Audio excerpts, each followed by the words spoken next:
morning, friends. Today we are gathered here to observe Mental Health Day. Mental Health Day is to be observed, it is not to be celebrated. Things that we should do and care in a day-to-day life, we don't do that. We had found out as a solution to this that we dedicate a day in a year, like Mother's Day, Father's Day, Doctor's Day, Mental Health Day, and forget about it. Lot of people believe that the issue of mental health is irrelevant. There is nothing like mental ill health. But friends, the mental ill health is so important that it can erode your physical health. The amount of doubts, misconceptions and myths about mental health are in the minds of all of us. We have here a renowned psychiatrist, Dr. Neha, who will help us to clear all our doubts, myths and misconceptions. And remember the old proverb, sound mind in a sound body. Thank you. Hello everybody, I am Dr. Shambhavi and we are here to discuss with Dr. Neha about common myths and fiction about mental health. Hello Dr. Neha. So Hi. what is mental health? First of all, thank you for having me. When it comes to mental health, if I were to ask you what is physical health, the answer might probably be that all parts of my body are working really well, right? So just like that, when it comes to mental health, it's related to the brain, that all parts of my brain are working really fine, especially when it comes to something that's called as neurochemistry. But mental health is what allows us to enjoy our experiences.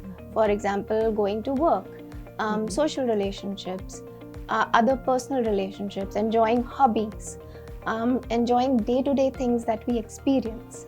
So this is what mental health allows us. It is about what a person thinks, how a person feels, or how a person acts. It is everything to do with that. Okay. So why suddenly world has started observing this mental health day? I mean, probably do you think that there is a lot of misconception or there is a lot of misnomer about mental health basically? So the World Mental Health Day was started in 1992. The idea simply was to bring to light what mental health is all about. And a lot of countries, including India, we have something that's called as Mental Health Week. Okay, so there's an entire week where mental health professionals come up, reach out to public, spread awareness about it. And if we think about it, yes, of course, there's a lot of stigma surrounding mental illnesses.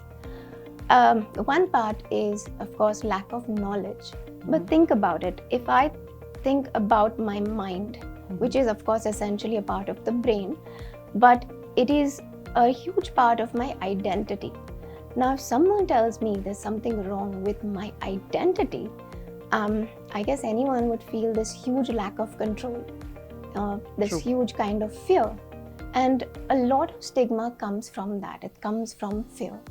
And to gain that control or to get over this fear, one of the things that we do most commonly is denial. Mental illnesses just don't exist. You just have to control your thoughts. Just think positive thoughts, it'll all be okay. Are you crazy? You're going to a psychiatrist? Okay, these are some common things that we hear, right? But it comes from that.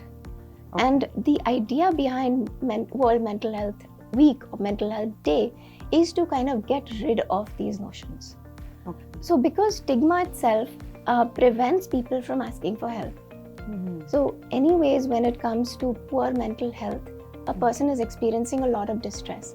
Now add in stigma and the help-seeking behaviors of course going to be affected. So that means a person is going to be ill for longer, therefore experience more distress.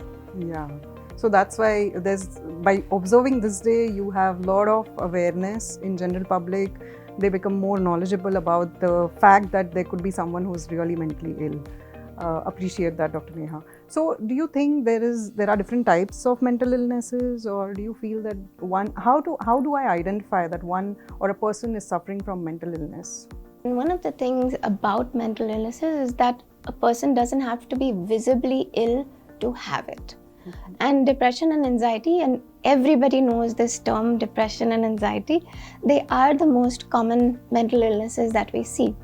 But if I were to, talk about the most common symptoms, a person may have lack of sleep or appetite. They may have low mood most of the day for most days. They may feel this tiredness or lethargy or this lack of motivation to do anything. They may not be interested in anything, unlike what they were before. They may experience episodes where their heart is beating really fast, or they're feeling really jittery or nervous, can't sit in one place, or they have these thoughts like, okay, something huge is going to happen, or that's it, I'm going to die. Okay, this is something that's called as a panic episode. They may have lack of focus, lack of concentration. They may be disorganized. They may have suicidal thoughts, or thoughts like nothing's going to get better. It might, my life is pointless, it's worthless. They may have thoughts about some extreme thoughts, repetitive thoughts, which are really distressing. They may hear things or see things which other people can't see. Of course, we know that people do get addicted to substances. All of these are signs of mental illnesses. And these are some of the things are, of course, what we experience. And some things are what someone else can see, that there's a change in this person's behavior. Okay. So how can you diagnose this? And when you diagnose one being a mentally ill person, is there acceptance on it? When it comes to diagnosing mental illnesses, you know how, say a person had a runny nose, had fever, okay, and was feeling really tired and just low. One would say, okay, this person has a cold, right? Just like that, there are a set of signs and symptoms that denote a mental illness. Okay, so when we talk about, say for example, depression, we're saying low mood, we're saying lack of motivation, we're saying suicidal thoughts. There are various areas in the brain that are responsible for all of these. Okay, so now if I have a set of symptoms that is affecting all of these, then I know that this part of the brain is not working. Right? That's how mental illnesses are diagnosed. And especially when all of this starts affecting a person's day-to-day life. That means they're not enjoying their work anymore. They're not enjoying their social life anymore. When it's coming in the way of all of these things, that's when the disorder part happens. So if a person were to come to a psychiatrist, then what would be done is that there would be a detailed history taken. There would be family history asked. There would be knowledge about what the current status is of the person, if there are any stressors going on or things like that. And knowing all of these things is how a mental illness is diagnosed. Okay. Is there any treatment for this? Of course, absolutely. 99% of mental illnesses are absolutely treatable. Mental illnesses have a lot of complex factors, so maybe the time taken or the kind of effect the medication may have is different for different people. The treatment may have rather. Also, if there are some illnesses that are not treatable, they can be ameliorated into a large degree. That means a person will be fully functional. Okay? Back to normal. Back to normal, absolutely. And like everybody knows, we have medications, we have psychotherapy. And medications, unlike what people think, they are not dangerous or habit forming or affect a person's brain, liver, heart, whatever. And no, a person does not have to take it forever. Okay, they're really safe, and what they do is help the brain get better. That's it, that's their role. Okay, they don't make a person magically really happy. Then I would definitely want those.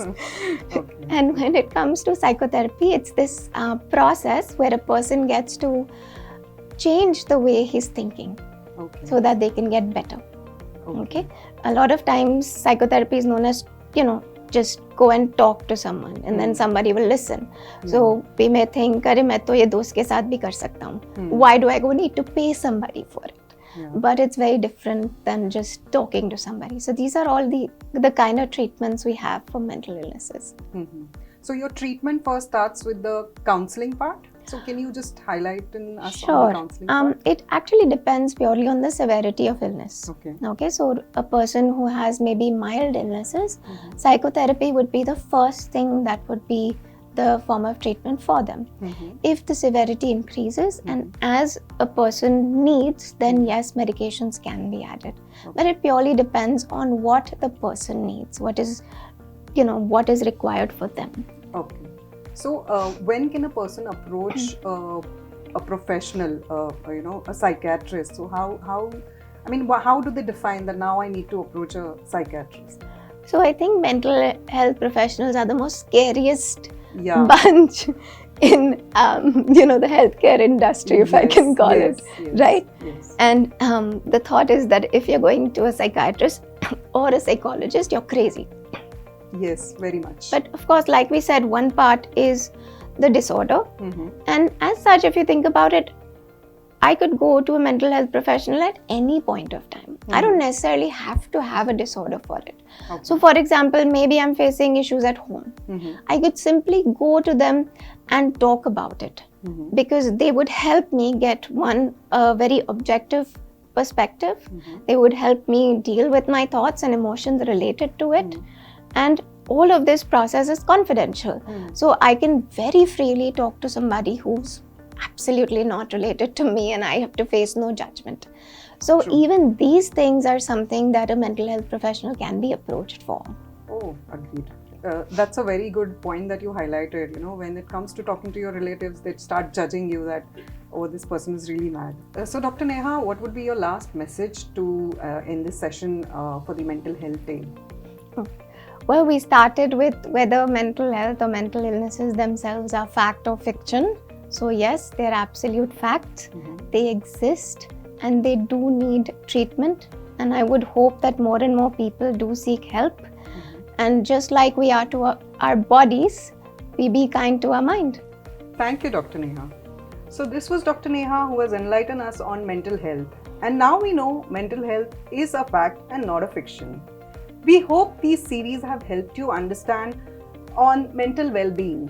Thank you for tuning in.